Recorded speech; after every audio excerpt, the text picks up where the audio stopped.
हरे कृष्णा। सभी भक्तों को राधे राधे। श्रीमद् भागवत महापुराण की षष्ठ स्कंद की कथा चल रही है। आज की कथा है अदिति और दिति की संतानों की तथा मरुद गणों की उत्पत्ति का वर्णन। तो पहले भगवान नाम संकीर्तन करना जरूरी है। श्री कृष्ण गोविंद हरे मुरारे, हे नाथ नारायण वासुदेव। श्री कृष्ण गोविंद हरे मुरारे, हे नाथ नारायण वासुदेव। हे नाथ नारायण वासुदेव। हरे कृष्णा कृष्णा कृष्णा हरे हरे, हरे राम राम राम हरे हरे। हरे कृष्णा कृष्णा कृष्णा हरे हरे, हरे राम राम हरे हरे। हरे कृष्णा कृष्णा कृष्णा हरे हरे, हरे राम राम हरे हरे। हरि बोल हरि बोल हरि बोल हरि बोल हरि बोल हरि बोल हरि बोल हरि बोल। बोलिए सद्गुरुदेव भगवान की जय। कृष्णाय वासुदेवाय देवकी नंदनाय च नंद गोप कुमाराय गोविंदाय नमो नमः। नमः पंकज नाभाय नमः पंकज मालिने, नमः पंकज नेत्राय नमस्ते पंकजांगये। बोलिए सतगुरुदेव भगवान की जय। श्री वृंदावन बिहारी लाल की जय। भगवान वेद व्यास की जय। सुखदेव जी महाराज की जय। नमः पार्वती पति हर हर महादेव की जय। श्रीमद् भागवत भगवान की जय। वृंदावन धाम की जय। जय श्री राधे, जय जय श्री राधे, जय जय श्री राधे श्याम। अथाष्टादशो अध्याय अदिति और दिति की संतानों की तथा मरुदगणों की उत्पत्ति का वर्णन। श्री सुखदेव जी कहते हैं, परीक्षित, सविता की पत्नी पृशनी के गर्भ से 8 संतानें हुई। सावित्री, व्याहृति, त्रयी, अग्निहोत्र, पशु, सोम, चातुर्मास्य और पंच महायज्ञ। भग की पत्नी सिद्धि ने महिमा, विभु और प्रभु के ये 3 पुत्र और आशीष नाम की एक कन्या उत्पन्न की। यह कन्या बड़ी सुंदरी और सदाचारिणी थी। धाता की 4 पत्नियां थीं, कुहू, शिनीवाली, राका और अनुमति। उनसे क्रमशः साय, दर्श, प्रातः और पूर्णमास ये 4 पुत्र हुए। धाता के छोटे भाई का नाम था विधाता। उनकी पत्नी क्रिया थी। उससे पुरुष्या नाम के 5 अग्नियों की उत्पत्ति हुई। वरुण जी की पत्नी का नाम चर्षणी था। उससे भृगु जी ने पुनः जन्म ग्रहण किया। इसके पहले वे ब्रह्मा जी के पुत्र थे। महायोगी वाल्मीकि जी भी वरुण के पुत्र थे। वाल्मीकि से पैदा होने के कारण ही उनका नाम वाल्मीकि पड़ गया था। उर्वशी को देखकर मित्र और वरुण दोनों का वीर्य स्खलित हो गया था। उसे उन लोगों ने घड़े में रख दिया। उसी से मुनिवर अगस्त्य और वशिष्ठ जी का जन्म हुआ। मित्र की पत्नी थी रेवती। उसके 3 पुत्र हुए, उत्सर्ग, अरिष्ट और पिप्ल। प्रिय परीक्षित, देवराज इंद्र की पत्नी थी पुलोम नंदिनी शची।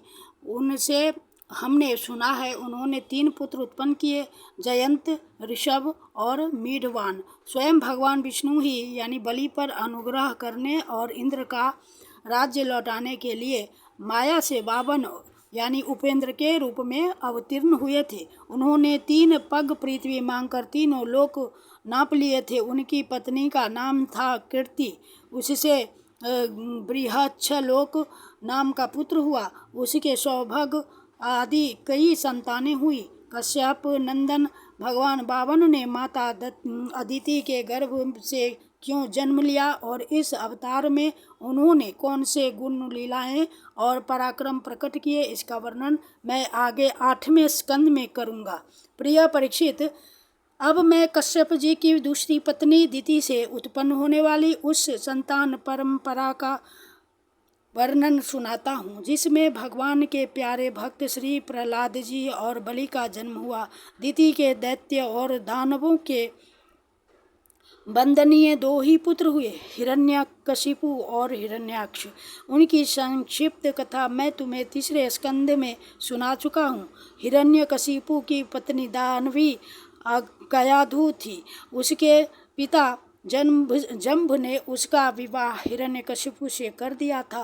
कयाधु के 4 पुत्र हुए, संलाद, अनुलाद, राद और प्रहलाद। इनकी सिंही का नाम की एक बहन भी थी। उसका विवाह विप्रचित्ति नामक दानव से हुआ।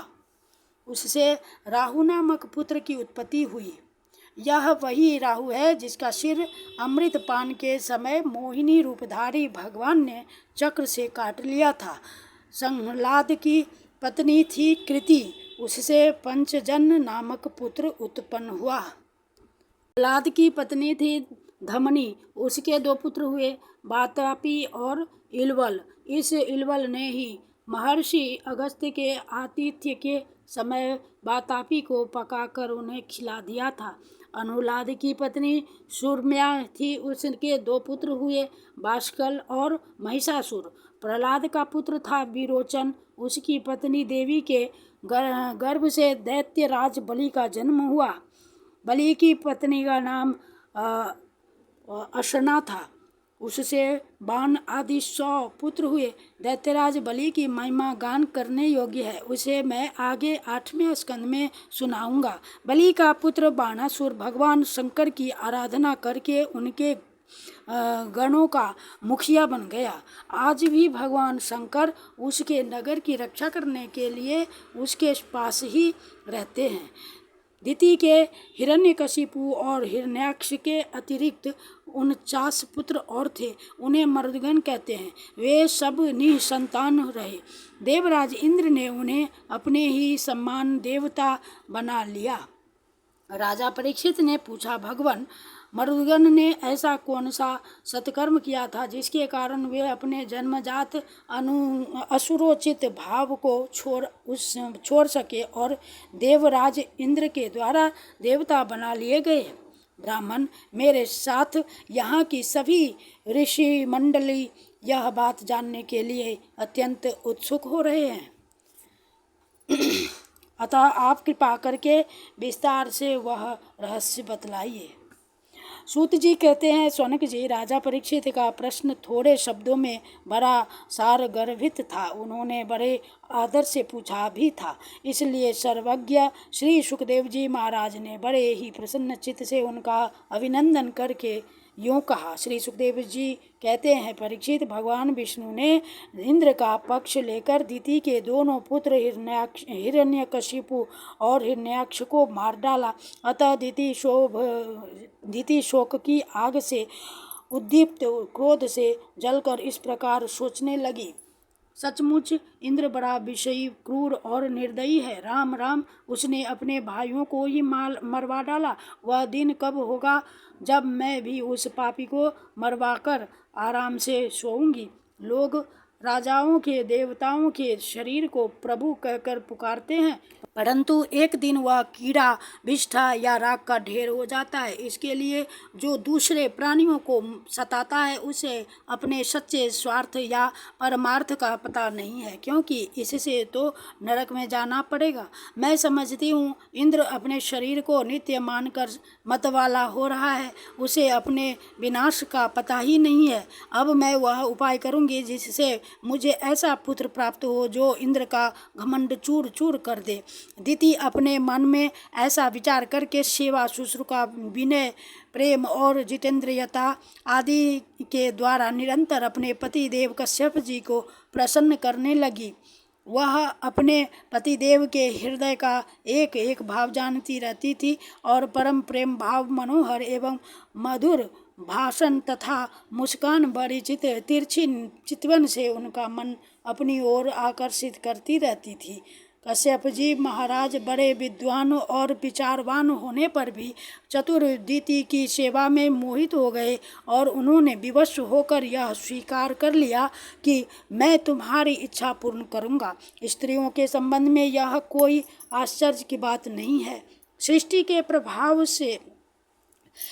के प्रभात में ब्रह्मा जी ने देखा कि सभी जीव असंग हो रहे हैं तब उन्होंने अपने आधे शरीर से स्त्रियों की रचना की और स्त्रियों ने पुरुषों की मति अपनी ओर आकर्षित कर ली। हाँ तो भैया, मैं कह रहा था कि दीति ने भगवान कश्यप की बड़ी सेवा की, इससे वे उस पर बहुत ही प्रसन्न हुए। उन्होंने दीति का अभिनंदन करते हुए उससे मुस्कुराकर कहा। कश्यप जी ने कहा, अनिंद सुंदरी प्रिय, मैं तुम पर प्रसन्न हूँ। तुम्हारी जो इच्छा हो मुझसे मांग लो। पति के प्रसन्न हो जाने पर पत्नी के लिए लोक या परलोक में कौन सी अभीष्ट वस्तु दुर्लभ है। शास्त्रों में यह बात स्पष्ट कही गई है कि पति ही स्त्रियों का परमाराध्य इष्ट देव है।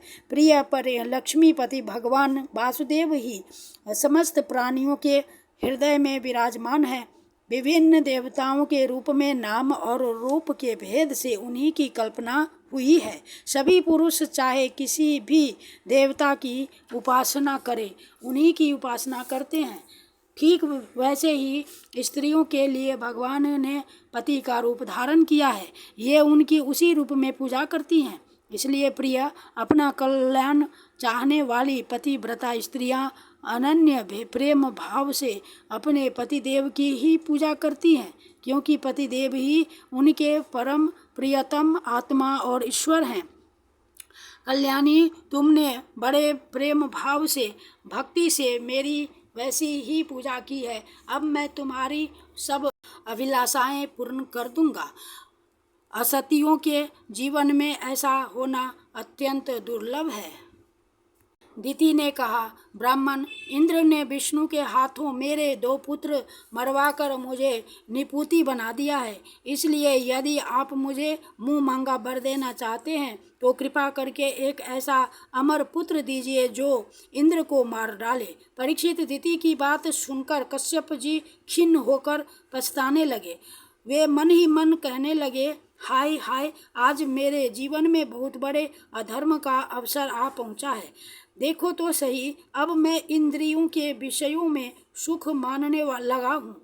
स्त्री रूपिणी माया ने मेरे चित्त को अपने वश में कर लिया है। हाय हाय, आज मैं कितनी दीनहीन अवस्था में हूँ। अवश्य ही अब मुझे नरक में गिरना पड़ेगा। इस स्त्री का कोई दोष नहीं है, क्योंकि इसने अपने जन्मजात स्वभाव का ही अनुसरण किया है। दोष मेरा है जो मैं अपनी इंद्रियों को अपने वश में न रख सका, अपने सच्चे स्वार्थ और परमार्थ को न समझ सका। मुझे मूढ़ को बार बार धिक्कार है। सच है, स्त्रियों के चरित्र को कौन जानता है। इनका मुंह तो ऐसा होता है जैसे शरद ऋतु का खिला हुआ कमल।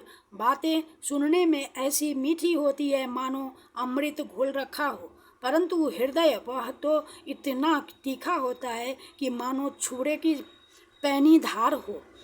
इसमें संदेह नहीं कि स्त्रियां अपनी लालसाओं की कठपुतली होती हैं। सच पूछो तो वे किसी से प्यार नहीं करती। स्वार्थवश वे अपने पति, पुत्र और भाई तक को मार डालती है या मरवा डालती है। अब तो मैं कह चुका हूँ कि जो तुम मांगोगी दूंगा। मेरी बात झूठी नहीं होनी चाहिए, परंतु इंद्र भी वध करने योग्य नहीं है।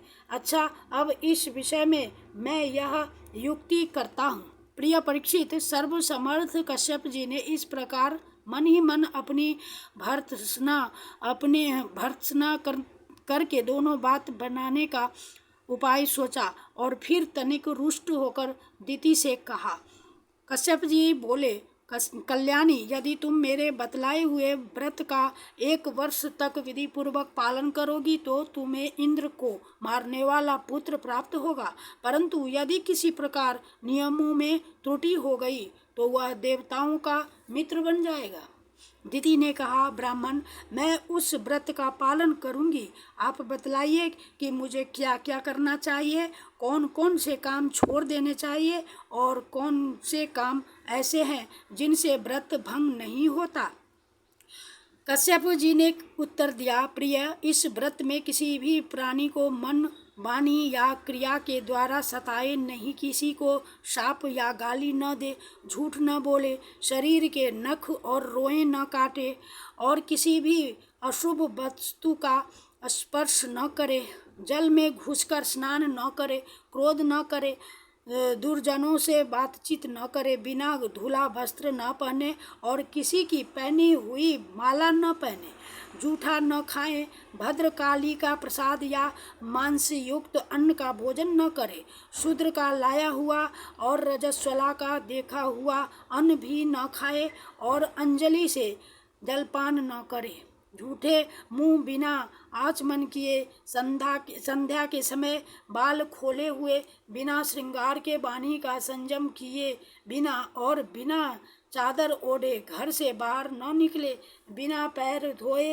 अपवित्र अवस्था में गीले पाँवों से उत्तर या पश्चिम सिर करके दूसरे के साथ नग्नावस्था में तथा सुबह शाम सोना नहीं चाहिए। इस प्रकार इन निषिद्ध कर्मों का त्याग करके सर्वदा पवित्र रहे, धुला वस्त्र धारण करे और सभी सौभाग्य के चिन्हों से सुसज्जित रहे। प्रातःकाल कलेवा करने के पहले ही गाय, ब्राह्मण, लक्ष्मी जी और भगवान नारायण की पूजा करे। इसके बाद पुष्पमाला, चंदन आदि सुगंध द्रव्य, नैवेद्य और आभूषण आदि से सुहागिनी स्त्रियों की पूजा करे तथा पति की पूजा करके उसकी सेवा में संलग्न रहे और यह भावना करती रहे कि पति का तेज मेरी कोख में स्थित है। प्रिय, इस व्रत का नाम पुंसवन है। यदि 1 वर्ष तक तुम इससे बिना किसी त्रुटि के पालन कर सकोगी तो तुम्हारी कोख से इंद्र घाती पुत्र उत्पन्न होगा। परीक्षित, दिति बड़ी मनस्विनी और दृढ़ निश्चय वाली थी। उसने बहुत ठीक कहकर उनकी आज्ञा स्वीकार कर ली। अब दिति अपनी कोख में भगवान कश्यप का वीर्य और जीवन में उनका बतलाया हुआ व्रत धारण करके अनायास ही नियमों का पालन करने लगी। प्रिय परीक्षित, देवराज इंद्र अपनी मौसी दिति का अभिप्राय जान बड़ी बुद्धिमानी से अपना वेश बदलकर दिति के आश्रम पर आए और उसकी सेवा करने लगे। वे दिति के लिए प्रतिदिन समय समय पर वन से फूल, फल, कंदमूल, समिधा, कुश, पत्ते, दूब, मिट्टी और जल लाकर उसकी सेवा में समर्पित करते। राजन, जिस प्रकार बहेलिया हरिण को मारने के लिए हरिण की सी सूरत बनाकर उसके पास जाता है, वैसे ही देवराज इंद्र भी कपट वेश धारण करके व्रत परायणा दिति के व्रत पालन की त्रुटि पकड़ने के लिए उसकी सेवा करने लगे। सर्वदा पैनी दृष्टि रखने पर भी उन्हें उसके व्रत में किसी प्रकार की त्रुटि न मिली और वे पूर्ववत उसकी सेवा टहल में लगे रहे। अब तो इंद्र को बड़ी चिंता हुई। वे सोचने लगे, मैं ऐसा कौन सा उपाय करूं जिससे मेरा कल्याण हो। दिति व्रत के नियमों का पालन करते करते बहुत दुर्बल हो गई थी। विधाता ने भी उसे मोह में डाल दिया। इसलिए एक दिन संध्या के समय झूठे मुंह, बिना आचमन किए और बिना पैर धोए ही वह सो गई। योगेश्वर इंद्र ने देखा कि यह अच्छा अवसर हाथ लगा। वे योग बल से झटपट सोई हुई दिति के गर्भ में प्रवेश कर गए। उन्होंने वहां जाकर सोने के समान चमकते हुए गर्भ के वज्र के द्वारा 7 टुकड़े कर दिए। जब वह गर्भ रोने लगा तब उन्होंने मत रो यह कहकर 7 टुकड़ों में से एक के और भी 7 टुकड़े कर दिए। राजन, जब इंद्र उनके टुकड़े टुकड़े करने लगे तब उन सबों ने हाथ जोड़कर इंद्र से कहा, देवराज, तुम हमें क्यों मार रहे हो? हम तो तुम्हारे भाई मरुदगण हैं। तब इंद्र ने अपने भावी अनन्य प्रेमी पार्षद मरुदगण से कहा, अच्छी बात है, तुम लोग मेरे भाई हो, अब मत डरो। परीक्षित, जैसे अश्वत्थामा के ब्रह्मास्त्र से तुम्हारा कुछ भी अनिष्ट नहीं हुआ, वैसे ही भगवान श्री हरि की कृपा से दिति का वह गर्भ वज्र के द्वारा टुकड़े टुकड़े होने पर भी मरा नहीं। इसमें तनिक भी आश्चर्य की बात नहीं है, क्योंकि जो मनुष्य एक बार भी आदि पुरुष भगवान नारायण की आराधना कर लेता है वह उनकी समानता प्राप्त कर लेता है। फिर दीति ने तो कुछ ही दिन कम 1 वर्ष तक भगवान की आराधना की थी। अब वे 49 मरुदगण इंद्र के साथ मिलकर 50 हो गए। इंद्र ने भी सौतेली माता के पुत्रों के साथ शत्रु भाव न रखकर उन्हें सोमपाई देवता बना लिया। जब दीति की आंख खुली तब उसने देखा कि उसके अग्नि के समान तेजस्वी 49 बालक इंद्र के साथ है। इससे सुंदर स्वभाव वाली दीति को बड़ी प्रसन्नता हुई। उसने इंद्र को संबोधन करके कहा, बेटा, मैं इस इच्छा से इस अत्यंत कठिन व्रत का पालन कर रही थी कि तुम अदिति के पुत्रों को भयभीत करने वाला पुत्र उत्पन्न हो। मैंने केवल एक ही पुत्र के लिए संकल्प किया था, फिर ये 49 पुत्र कैसे हो गए? बेटा इंद्र, यदि तुम्हें इसका रहस्य मालूम हो तो सच सच मुझे बतला दो, झूठ न बोलना। इंद्र ने कहा, माता, मुझे इस बात का पता चल गया था कि तुम किस उद्देश्य से व्रत कर रही हो, इसीलिए अपना स्वार्थ सिद्ध करने के उद्देश्य से मैं स्वर्ग छोड़कर तुम्हारे पास आया। मेरे मन में तनिक भी धर्म भावना नहीं थी, इसी से तुम्हारे व्रत में त्रुटि होते ही मैंने उस गर्भ के टुकड़े टुकड़े कर दिए। पहले मैंने उसके 7 टुकड़े किए थे, तब वे 7 टुकड़े 7 बालक बन गए। इसके बाद मैंने फिर एक एक के 7 टुकड़े कर दिए, तब भी वे 9 मरे बल्कि 49 हो गए।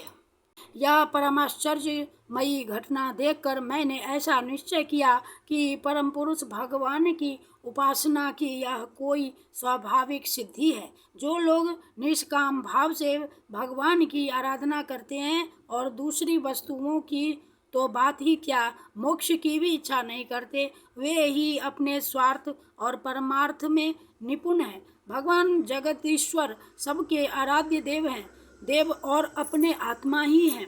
वे प्रसन्न होकर अपने आप तक का दान कर देते हैं। भला ऐसा कौन बुद्धिमान है जो उनकी आराधना करके विषय भोगों का वरदान मांगे? माताजी, ये विषय भोग तो नरक में भी मिल सकते हैं। मेरी स्नेहमयी जननी, तुम सब प्रकार मेरी पूज्य हो। मैंने मूर्खतावश बड़ी दुष्टता का काम किया है, तुम मेरे अपराध को क्षमा कर दो। यह बड़े सौभाग्य की बात है कि तुम्हारा गर्भ खंड खंड हो जाने से एक प्रकार मर जाने पर भी फिर से जीवित हो गया। श्री सुखदेव जी कहते हैं, परीक्षित, दीति देवराज इंद्र के शुद्ध भाव से संतुष्ट हो गई। उससे आज्ञा लेकर देवराज इंद्र ने मरुदगणों के साथ उसे नमस्कार किया और स्वर्ग में चले गए। राजन, यह मरुदगण का जन्म बड़ा ही मंगलमय है। इसके विषय में तुमने मुझसे जो प्रश्न किया था उसका उत्तर समग्र रूप से मैंने तुम्हें दे दिया। अब तुम और क्या सुनना चाहते हो? इति श्रीमद्भगवते महापुराणे परमहंस्यां संहितायां षष्ठस्कन्धे मरुद्पति कथनं नामाष्टादशोऽध्यायः। श्रीकृष्णार्पणं कृष्णार्पणं कृष्णार्पणम्। श्री कृष्ण गोविंद हरे मुरारे, हे नाथ नारायण वासुदेव। श्री कृष्ण गोविंद हरे मुरारे, हे नाथ नारायण वासुदेव, हे नाथ नारायण वासुदेव। हरे कृष्णा कृष्णा कृष्णा हरे हरे, हरे राम राम राम हरे हरे। हरे कृष्णा कृष्णा कृष्णा हरे हरे, हरे राम राम राम हरे हरे। हरे कृष्णा कृष्णा कृष्णा हरे हरे, हरे राम राम राम हरे हरे। राधे कृष्ण कृष्ण कृष्ण राधे राधे राधे श्याम श्याम श्याम राधे राधे राधे कृष्ण कृष्ण कृष्ण राधे राधे राधे श्याम श्याम श्याम राधे राधे राधे कृष्ण कृष्ण कृष्ण राधे राधे राधे श्याम श्याम श्याम राधे राधे राधे राधे राधे राधे। बोले सद्गुरुदेव भगवान की जय। हे कृष्ण करुणा सिंधु दीन बंधु जगत पते गोपेश गोपिका कांत राधा कांत नमस्तुते। कृष्णाय वासुदेवाय हरे परमात्मने प्रणत क्लेशनाशाय गोविंदाय नमो नमः। बोलिए सद्गुरुदेव भगवान की जय। वृंदावन बिहारी लाल की जय। गिरिराज धरन की जय। नमः पार्वती पति हर हर महादेव की जय। श्री राधा कृष्णा व्याम। बोलिए सद्गुरुदेव भगवान की जय। जय श्री राधे जय श्री राधे जय श्री राधे श्याम। श्री वृंदावन धाम की जय।